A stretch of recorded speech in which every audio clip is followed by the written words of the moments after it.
সর্বশেষ আপডেট বাংলা সংবাদে সবাইকে স্বাগত। প্রথমেই সংবাদ শিরোনাম, পরে বিস্তারিত। বিএনপি কর্মীকে গুলি করে হত্যা।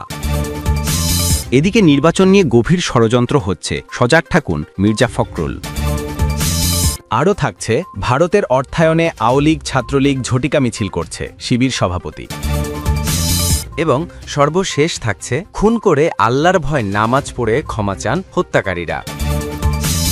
বিএনপি কর্মীকে গুলি করে হত্যা। চট্টগ্রামের হাটহাজারীতে দুর্বৃত্তদের গুলিতে মোহাম্মদ আব্দুল হাকিম ৬৫ বছর নামে বিএনপির এক কর্মী নিহত হয়েছেন। তিনি লাউজান থেকে প্রাইভেট কারে চট্টগ্রামে ফেরার পথে হাটহাজারী এলাকায় অস্ত্রধারীদের হামলার মুখে পড়েন। এ সময় গাড়িতে থাকা আরও এক ব্যক্তি গুলিবিদ্ধ হন। তাৎক্ষণিকভাবে গুলিবিদ্ধ ওই ব্যক্তির নাম পরিচয় জানা যায়নি। মঙ্গলবার ৭ অক্টোবর সন্ধ্যা ৫:৩০টার দিকে হাটহাজারী উপজেলার দক্ষিণ মাদারশা ইউনিয়নের মদুনাঘাট বাজারের পানিশোধনাগার মূল ফটকের সামনে এ ঘটনা ঘটে। আব্দুল হাকিমের নিহত হওয়ার বিষয়টি নিশ্চিত করে চট্টগ্রাম জেলা পুলিশ সূত্র জানিয়েছে, মোটরসাইকেল আরোহী একদল অস্ত্রধারী আব্দুল হাকিমের গাড়ি লক্ষ্য করে এলোপাথারি গুলি ছোড়ে বলে প্রাথমিকভাবে জানতে পেরেছে পুলিশ। তার মরদেহ ময়নাতদন্তের জন্য চট্টগ্রাম মেডিকেল কলেজ হাসপাতাল মর্গে পাঠানো হচ্ছে। জানা গেছে, নিহত আব্দুল হাকিম উপজেলার বাগোয়ান ইউনিয়নের পাঁচখাইন গ্রামের বাসিন্দা এবং ওই এলাকায় তার প্রতিষ্ঠিত হামিম অ্যাগ্রো নামে একটি গরুর খামারের স্বত্বাধিকারী। পাশাপাশি তার ভেষজ পণ্য ও বালুর ব্যবসাও ছিল। আব্দুল হাকিম বিএনপির রাজনীতির সঙ্গে জড়িত এবং দলটির কেন্দ্রীয় কমিটির সাবেক ভাইস চেয়ারম্যান গিয়াসউদ্দিন কাদের চৌধুরীর অনুসারী ছিলেন। তবে তার দলীয় পদপদবীর বিষয়ে কোনো তথ্য পাওয়া যায়নি। এলাকাবাসীর বরাত দিয়ে পুলিশ জানিয়েছে, মঙ্গলবার বিকেল ৫টার দিকে আব্দুল হাকিম গ্রামের খামারবাড়ি থেকে অন্য একজনের সহ ব্যক্তিগত গাড়িতে চড়ে কাপ্তাই সড়ক হয়ে চট্টগ্রাম নগরীর দিকে যাচ্ছিলেন। গাড়িতে তিনি চালকের পাশের সিটে বসা ছিলেন। মদুনাঘাট এলাকায় পৌঁছালে মোটরসাইকেল আরোহী একদল অস্ত্রধারী তার গাড়ির পিছনায়। এক পর্যায়ে তারা গাড়িটি লক্ষ্য করে এলোপাথারি গুলি ছুটতে থাকে। এতে গাড়িতে থাকা দুজনেই গুলিবিদ্ধ হন।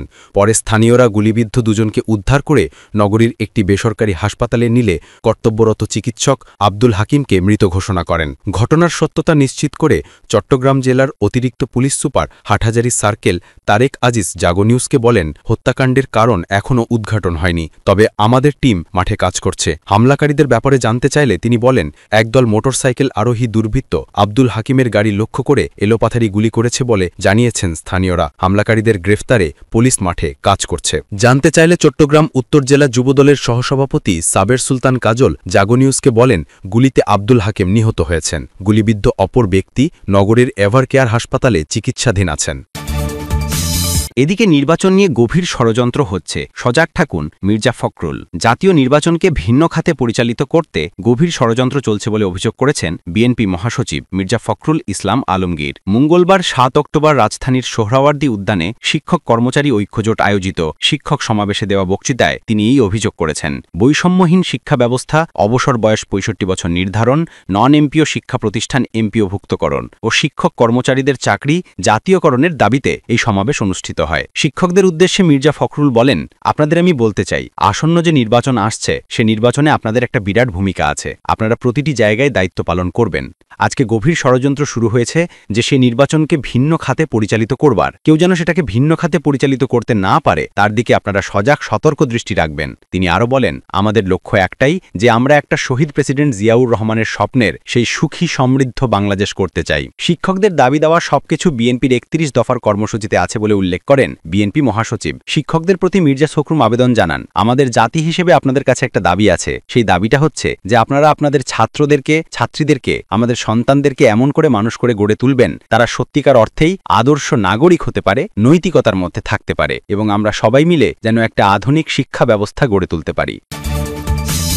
আরও থাকছে, ভারতের অর্থায়নে আওয়ামী ছাত্রলীগ ঝটিকা মিছিল করছে, শিবির সভাপতি। বাংলাদেশ ইসলামী ছাত্র শিবির কেন্দ্রীয় সভাপতি জাহিদুল ইসলাম বলেছেন, ভারতের অর্থায়নে আওয়ামী ও ছাত্রলীগ ঢাকাসহ বিভিন্ন জেলা শহরে গোপনে ঝটিকা মিছিল করছে। আমরা জানতে পেরেছি, পার্শ্ববর্তী রাষ্ট্র থেকে তাদের পেছনে প্রচুর পরিমাণ টাকা পয়সা বিনিয়োগ করা হচ্ছে এবং প্রশাসনেরও একটি গ্রুপকে তারা তাদের মতো করে ব্যবহার করার চেষ্টা করছে। এটা কোনোভাবেই কাম্য নয়। মঙ্গলবার জাহিদুল ইসলাম কুমিল্লা নগরীর ইবনে তাইমিয়া স্কুলের কলেজের অডিটোরিয়ামে কুমিল্লা মহানগর ছাত্রশিবির আয়োজিত কেরিয়ার গাইডলাইন প্রোগ্রাম ও সিরাত পাঠ প্রতিযোগিতার পুরস্কার বিতরণী অনুষ্ঠানে তিনি এই সব কথা বলেন। বুয়েট শিক্ষার্থী আবরার ফাহাদের হত্যাকাণ্ডের মাধ্যমে ক্যাম্পাসে নির্যাতনের দীর্ঘদিনের চিত্র প্রকাশিত হয়েছে। ভারত আমাদের দেশে কতটা শিকড় গেড়েছিল এ হত্যাকাণ্ডের মধ্য দিয়ে তা স্পষ্ট হয়ে গেছিল। জাহিদুল ইসলাম বলেন, আবরার ফাহাদের শাহাদাতের মধ্য দিয়ে পুরো একটা প্রজন্ম জেগে উঠেছিল। শুধুমাত্র বুয়েট নয়, বাংলাদেশের প্রতিটি শিক্ষা প্রতিষ্ঠানের শিক্ষার্থী, সব শ্রেণীপেশার মানুষ এবং দেশের বাইরে অনেক মানবাধিকার সংস্থা থেকে প্রতিবাদ জানানো হয়েছিল।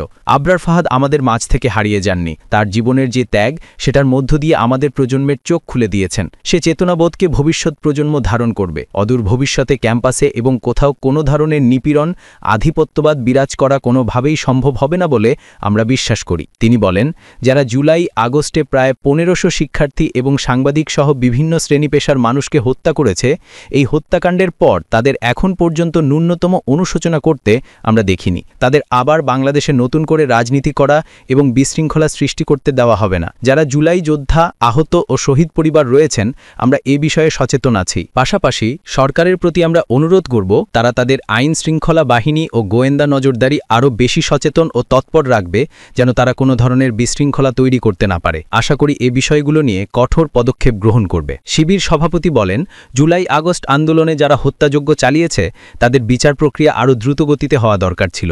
এখন পর্যন্ত যে গতিতে অগ্রসর হচ্ছে, সেটা খুব একটা দৃশ্যমান হয়নি, খুবই ধীর গতিতে হচ্ছে। আমরা প্রত্যাশা করব, দ্রুত গতিতে বিচার কার্যক্রম শেষ হবে। অন্তর্বর্তীকালীন সরকারের কাছে আমাদের 3টি মৌলিক চাহিদার মধ্যে একটি ছিল যে তারা তাদের সময়ের মধ্যেই এই গণহত্যার বিচার কাজ শেষ করবে। এই বিষয়ে সরকার কার্যকর পদক্ষেপ গ্রহণ করবে বলে প্রত্যাশা করছি। এবং সর্বশেষ থাকছে, খুন করে আল্লাহর ভয় নামাজ পড়ে ক্ষমা চান হত্যাকারীরা। নড়াইলে ব্যাটারি চালিত ভ্যান চালক আমিনুল বিশ্বাস ওরফে আলিফ হত্যার রহস্য উদ্ঘাটন করেছে পুলিশ। এ ঘটনায় 2 অভিযুক্তকে গ্রেফতার করা হয়েছে। মঙ্গলবার 7 অক্টোবর সন্ধ্যায় জেলা পুলিশ সুপার কার্যালয়ের সম্মেলন কক্ষে আয়োজিত সংবাদ সম্মেলনে এ তথ্য জানান জেলা পুলিশ সুপার মোহাম্মদ রবিউল ইসলাম। নিহত কিশোর আলিফ 15 সদর উপজেলার ছোট মিথেনা গ্রামের কিনায়েত বিশ্বাসের ছেলে। গ্রেফতার 2 আসামি হলেন চাচারা গ্রামের বাহারুল বিশ্বাসের ছেলে মিনারুল বিশ্বাস, বয়স 22, এবং একই গ্রামের হাফিজুর মোল্লার ছেলে হৃদয় মোল্লা, বয়স 20। সংবাদ সম্মেলনে পুলিশ সুপার মোহাম্মদ রবিউল ইসলাম বলেন, পূর্ব পরিকল্পনা অনুযায়ী আলিফের ব্যাটারি চালিত ভ্যান ছিনিয়ে নিতে শুক্রবার 3 অক্টোবর রাতে বাড়ি থেকে কৌশলে ডেকে নেন মিনারুল ও হৃদয়। তারা ওই রাতে আঞ্চলিক সড়কের বিভিন্ন স্থানে অটোভ্যানে ঘোরাফেরা করেন। পরিকল্পনা অনুযায়ী কোমল পানীয়ের সঙ্গে ঘুমের ওষুধ মিশিয়ে আলিফকে পান করান তারা। তিনি আরও বলেন, কিছু সময় পর আলিফের ঘুম ঘুম ভাব এলে হৃদয় ভ্যান চালিয়ে বাহিরগ্রাম বাজারে যান। সেখানে ভ্যানটি চার্জ দেওয়ার অজুহাতে সেটি হৃদয়ের মামার বাড়িতে রেখে আসে। পরে 3 জন হাঁটতে হাঁটতে দেবভোগ এলাকার নুড়িতলা বিল এলাকায় পৌঁছান। এসপি বলেন, সেখানে আলিফ ঘুমিয়ে পড়লে হৃদয় তার পা চেপে ধরেন এবং মিনারুল গলা টিপে শ্বাসরোধে হত্যা করেন। পরে তারা আলিফের মোবাইল ফোন ও নগদ টাকা নিয়ে মোরদহ পাশের পুকুরের কচুরিপানার নিচে লুকিয়ে রাখেন। রবিউল ইসলাম বলেন, আলিফের নিখোঁজ ডায়েরির পর একাধিক দল মাঠে নামে।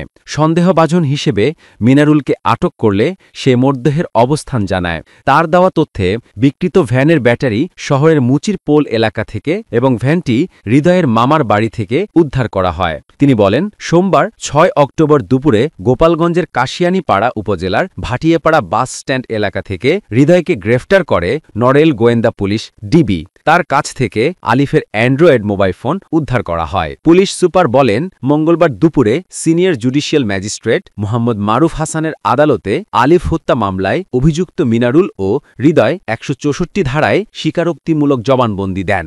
আদালতের স্বীকারোক্তিমূলক জবানবন্দিতে অভিযুক্তরা জানান, সামান্য কিছু টাকার জন্য তারা আলিফকে হত্যা করে। রবিউল আরও বলেন, হত্যার পর মরদেহ কচুরিপানার নিচে লুকিয়ে রেখে তারা হৃদয়ের মামার বাড়িতে গিয়ে ঘুমিয়ে পড়ে। ফজরের আজানের পর আল্লাহর ভয় ও অনুশোচনায় তারা বাহিরপাড়া জামে মসজিদে নামাজ আদায় করে ক্ষমা প্রার্থনা করেন এবং সকালে স্থানীয় বাজারে চা পান করেন। পরে মিনারুল নিজ এলাকায় ফিরে যান, হৃদয় পালিয়ে গোপালগঞ্জে চলে যান। সংবাদ সম্মেলনে উপস্থিত ছিলেন অতিরিক্ত পুলিশ সুপার প্রশাসন ও অর্থ নূর ই আলম সিদ্দিকী, নড়াইল সদর থানার ওসি মোহাম্মদ সাজেদুল ইসলাম সহ জেলা পুলিশের কর্মকর্তারা। উল্লেখ্য, শুক্রবার 3 অক্টোবর রাত 8টার পর অটোভ্যান নিয়ে বাড়ি থেকে বের হন হন কিশোর আলিফ। এরপর থেকে তিনি নিখোঁজ ছিলেন। দুদিন পর রবিবার ৫ অক্টোবর তার মা সদর থানায় একটি সাধারণ ডায়েরি জিডি করেন। পরে আটক মিনারুলকে জিজ্ঞাসাবাদে স্বীকার করলে তার দেখানো জায়গা থেকে দেবভোগ নুড়িতলা বিলের কচুরিপানার নিচ থেকে আলিফের মরদেহ উদ্ধার করা হয়।